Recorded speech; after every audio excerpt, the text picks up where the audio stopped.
सोई राज्य आ गया महाराज परीक्षित का। महाराज परीक्षित जब प्रजा में अपने पूर्वजों का गुणगान सुनते तो उन्हें बड़ा हर्ष होता। अरे वाह, मेरे पूर्वज इतने अच्छे। एक दिन वेश बदल करके महाराज परीक्षित अपनी प्रजा का समाचार जानने के लिए विचरण कर रहे थे। तभी उन्होंने एक आश्चर्य देखा।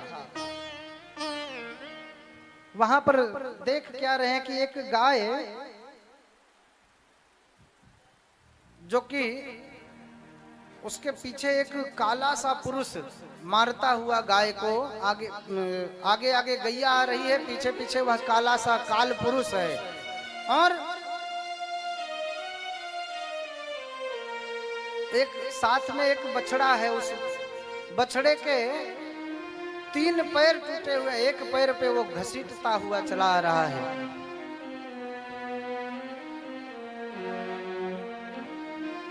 बछड़ा कौन है जानते हैं? साक्षात धर्म। वृखोत्सर्ग करते हैं श्राद्ध में, कहते महाराज हम बड़का श्राद्ध करब। बोलिए राधे राधे। श्राद्ध वृखोत्सर्ग होता है, एक साधारण श्राद्ध करते हैं एकादशा। तो वृखोत्सर्ग अर्थात वृख अर्थात धर्म।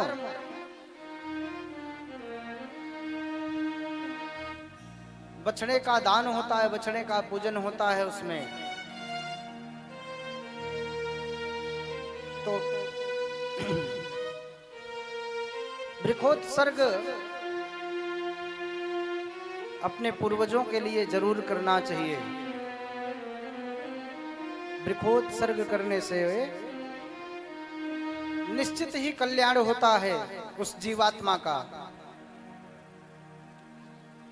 इसलिए गलती से भी कभी किसी की अकाल मृत्यु हो जाए, येन केन प्रकारेण सोई नारायण बलि एवं वृखोत्सर्ग इत्यादि अवश्य करना चाहिए। आज उस धर्म के 3 पैर टूटे हुए हैं। वृक्ष अर्थात उस बछड़े के 3 पैर टूटे हुए। वह 3 पैर कौन है जानते हैं? धर्म, दया, सोच। 4 पैर हैं, चारों। एक जो बचा है वह क्या है जानते हैं? दान। कलयुग में दान का महत्व सबसे ज्यादा है। जो पाप कर्म करते हैं ना, जो थोड़े थोड़े दान करते रहते हैं हम, उससे हमारे पाप कटते रहते हैं। दया किसी के अंदर नहीं है।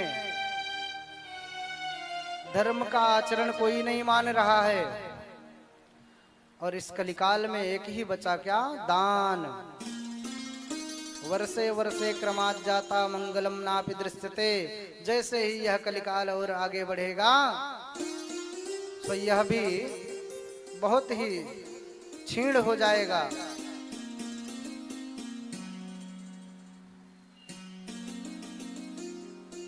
और जो गैया है वो साक्षात पृथ्वी महारानी है। पृथ्वी पर जब जब पाप हुआ, जब जब कष्ट हुआ, सोई पृथ्वी महारानी एक गाय का रूप धारण करती हैं और भगवान से अपने दुख का निवारण करवाने के लिए पहुंच जाती हैं। बोलो राधे राधे, बोलो राधे राधे। और जोर से वाह। सोई पृथ्वी महारानी गाय का रूप धारण की हैं और जो वृक्ष है धर्म रूप है, उनके धर्म के 3 पैर टूटे हुए हैं। और वह काला सा पुरुष जो है डंडे मारते हुए गौ माता को पीछे पीछे आ रहा है। जैसे ही ऐसा देखा परीक्षित जी ने अपनी तलवार निकाली, बोले दुष्ट, मेरे राज्य में तेरी हिम्मत कैसे हुई ऐसा दुस्साहस करने की? कौन है तू? और जैसे ही तलवार उठा करके मारने को उद्यत हुए, सोई त्राहिमाम शरणागतम, दीनवत की तरह, दीन हीनों की तरह आकर के शरण में गिर गया और गिर करके गिड़गिड़ाने लगा, अरे प्रभु आप ही बताइए, पूरी धरती पर तो आप ही की, पूरी धरती पर आप ही की सत्ता है, आप ही पूरी धरती के स्वामी हैं, सरकार हैं, तो बताइए मैं कहां जाऊं।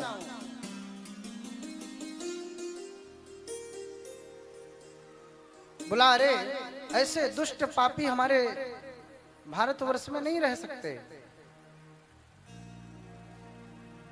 जैसे ही मारने को उद्यत हुआ, दीनवत की तरह शरणागति लिया, सोई हनुमान। सुंदरकांड में, सुंदरकांड पढ़ते सभी हैं, लेकिन सुंदरकांड की एक एक चौपाइयों में कल्याण छुपा हुआ है। यदि ध्यान से श्रवण करें तो देखेंगे कि सुंदरकांड में हर चौपाई में कल्याण छुपा हुआ है। तो जब शरणागति लेता है तो उसमें सुंदरकांड में क्या लिखा, शरणागत कहूं जेत जहीं निजयन हित अनुमान, ते नर पामर पाप में तिनहि बिलोकत हान। शरण में आए हुए मनुष्य को, बोलिए राधे राधे, शरण में आए हुए मनुष्य को त्यागना नहीं चाहिए, छोड़ना नहीं चाहिए। जो शरण, जो दीनवत होकर के शरण में आ जाए उसे क्षमा कर देना चाहिए। सोई परीक्षित जी ने धर्म का पालन करते हुए उसे छोड़ दिया और कहे कि जाओ भाग जाओ यहाँ से, आज तो छोड़ रहा हूँ। बोला महाराज जाऊंगा कहाँ, कहाँ जा सकता हूँ, पूरी पृथ्वी पर तो आप ही की सत्ता है, मुझे कोई स्थान दे दीजिए, बता दीजिए, आप ही बता दीजिए कि जाकर मैं वहां पर रहूं। तब परीक्षित जी कहते हैं कि चलो तुमको मैं स्थान दे रहा हूं। श्लोक क्या कहता है,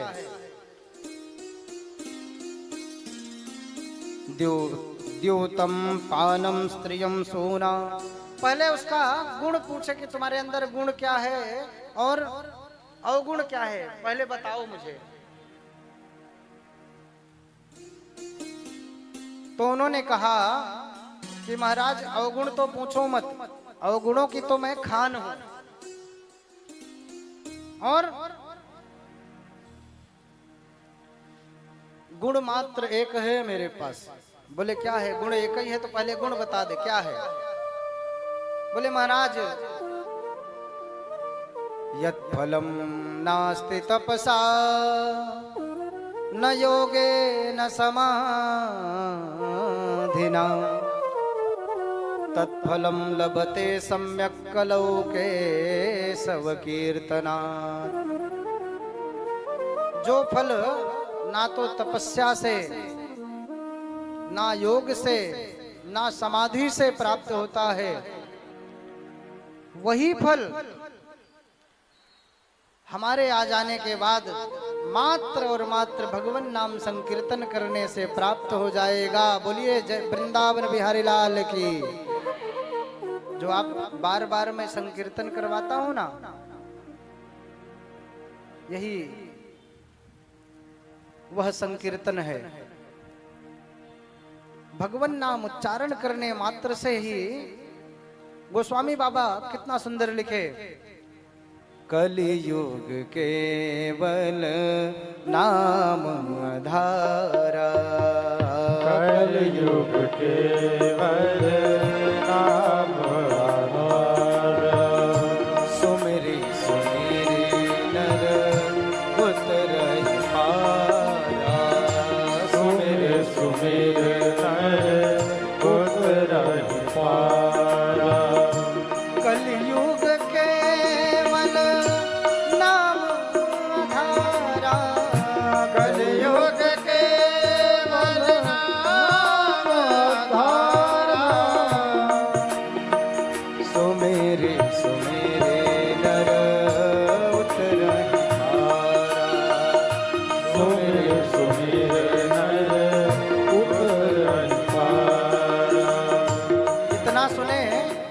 ऐसे ही दूसरी चौपाई और क्या लिखे गोस्वामी बाबा, कलयुग केवल हरि गुण गाहा,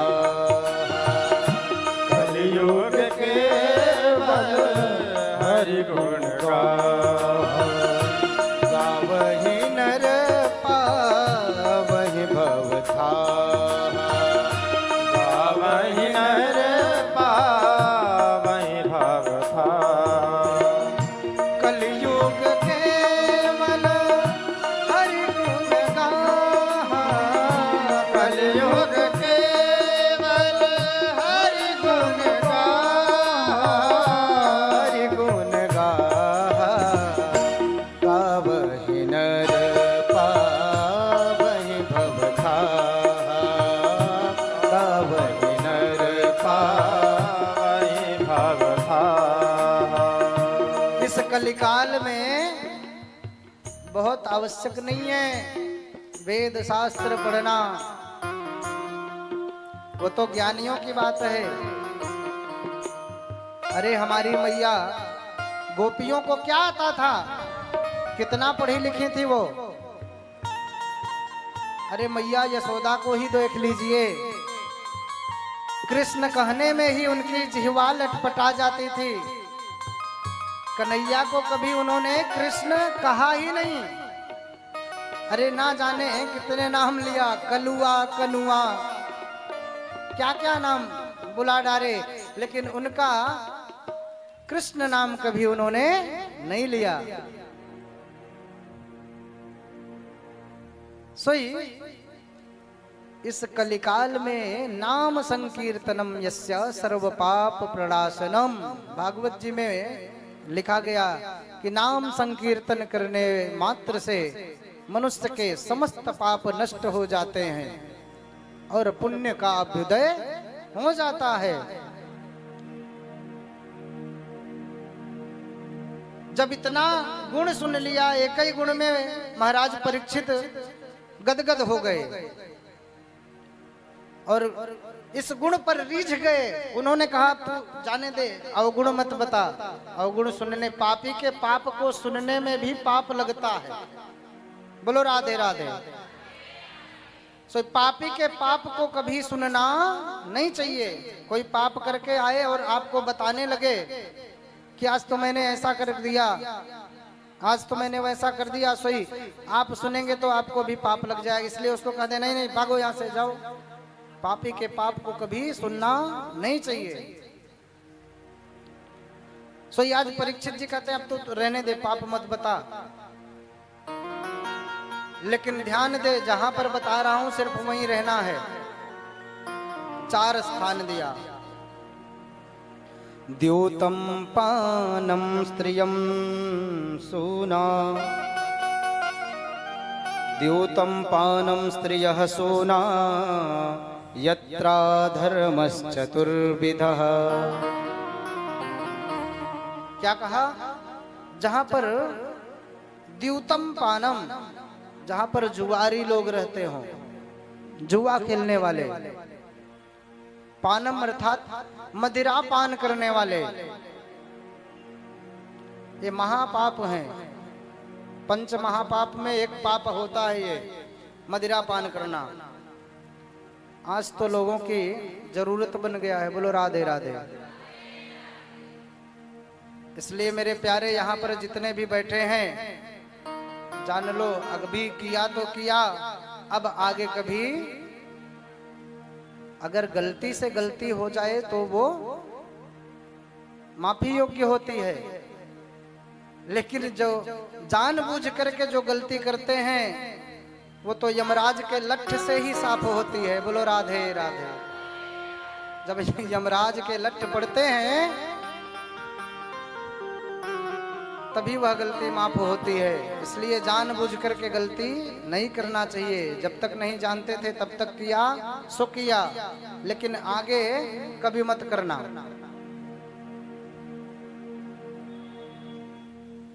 तो कहा द्यूतम पानम स्त्रियः सूना, जहां पर स्त्रियों का संसर्ग होता हो, व्यापार होता हो। यत्रा धर्मश्चतुर्विधः, ऐसे 4 स्थान बता दिए उसको कि जहां पर ये अधर्म होते हैं ऐसे जगह पर जाकर के तुम रहो और कहीं अन्यत्र दिखना नहीं, नहीं तो छोड़ूंगा नहीं। फिर से पैरों में गिर पड़ा और गिड़गिड़ा करके माफी मांगने लगा, भगवान से निवेदन करने लगा कि हे प्रभु,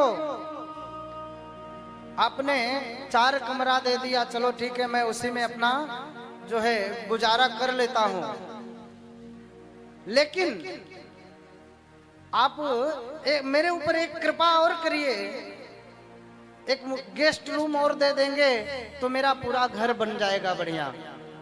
मैं 4 स्थान तो दे दिया है, 4 कमरा तो आपने दे दिया बैठने के लिए मुझे, लेकिन मेरे मन का एक गेस्ट रूम और दे दो। बोले कहाँ रहना चाहता है? बोले महाराज सोने में वास दे दो। बोले क्या कहता है मूर्ख,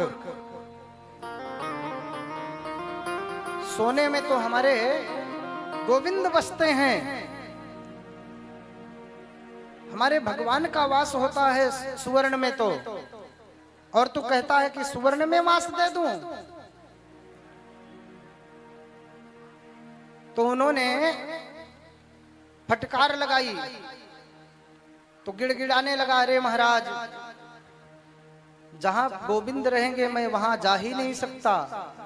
मैं तो ये कह रहा हूं कि जो अधर्म करके लाया हुआ सुवर्ण हो, चोरी करके, डकैती करके, छीन करके, मार करके, किसी को कष्ट दे करके जो लाया हुआ धन हो, सोना हो, उस धन में, उस सुवर्ण में मेरा वास दे दीजिए।